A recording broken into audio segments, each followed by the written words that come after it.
চাঁপাইনবাবগঞ্জের নাচলে বিভিন্ন কর্মসূচির মধ্য দিয়ে জাতীয় পল্লী উন্নয়ন দিবস পালিত হলো। জানাচ্ছি চাঁপাইনবাবগঞ্জ প্রতিনিধি ফারুক হোসেন ডনের পাঠানো তথ্যচিত্রে।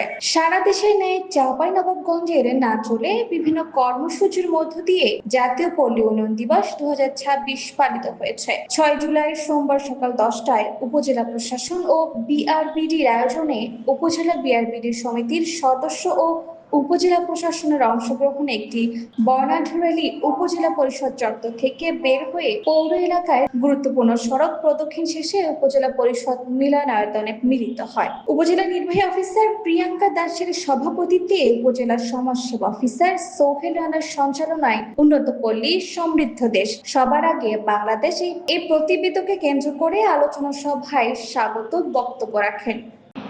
70-এর দশকে অধিক খাদ্য ফলাও আন্দোলন থেকে শুরু করে বর্তমান পল্লী উন্নয়নের সোনালী সোপান হিসাবে বিআরবিডির অবদান আজ বহুল প্রশংসিত। 70-এর দশকে উৎপাদন বৃদ্ধি দ্বিগুণ হওয়ার পেছনে বিআরবিডির অবদান আজ সর্বজন স্বীকৃত। তাই আমি বারবার যে কথাটি আমি বলতে চাই, কৃষক বাঁচলে বাংলাদেশ বাঁচবে, এই কথাটি আমার মনে হয় আর সঠিক হবে না। কারণ কৃষক পর্যাপ্ত পরিমাণে সরকারের পক্ষ থেকে যে জিনিসগুলো পাওয়া দরকার এগুলা এখনো কৃষকের কাছে পৌঁছতে পারেনি। কৃষক আমাদের নাচলের সরল সোজা সব মানুষ।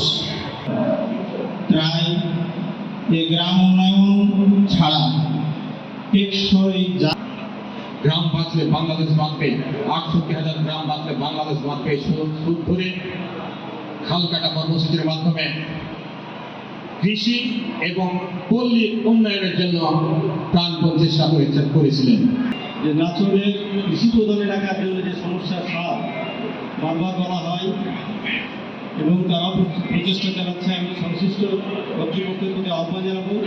ঋণের চেক দেওয়া হয়েছে, গাছ বিতরণ করা হয়েছে, এই সমস্ত কিছুর মাধ্যমে আমরা এই কার্যক্রম করছি যাতে আমাদের দেশকে আরো ভালোভাবে এগিয়ে নিয়ে যেতে পারি এবং সমৃদ্ধ দেশ হিসেবে গড়ে তুলতে পারি। উপজেলা নির্বাহী অফিসার প্রিয়াঙ্কা দাসের সভাপতিত্বে উপজেলা সমাজসেবা অফিসার সোহেল রানার সঞ্চালনায় উন্নত পল্লী সমৃদ্ধ দেশ সবার আগে বাংলাদেশ এই প্রতিপাদ্যকে কেন্দ্র করে আলোচনা সভায় স্বাগত বক্তব্য রাখেন উপজেলা পল্লী উন্নয়ন কর্মকর্তা হারুনার রশিদ। বিশেষ অতিথির বক্তব্য রাখেন সহকারী কমিশনার সুলতানা রাজিয়া, উপজেলা বিএনপির সাধারণ সম্পাদক আবু তাহের খোকন, পৌর বিএনপির সাবেক সাধারণ সম্পাদক দরুল হুদা ও উপজেলা জামায়াতের আমির ইয়াকুব আলী। এ সময় কসবা ইউপি চেয়ারম্যান জাকারিয়া আল মেহরাব, পৌর জামায়াতের আমির মনিরুল ইসলাম, বীর মুক্তিযোদ্ধা হুমায়ুন কবির সহ বিআরবিডির সদস্যরা উপস্থিত ছিলেন।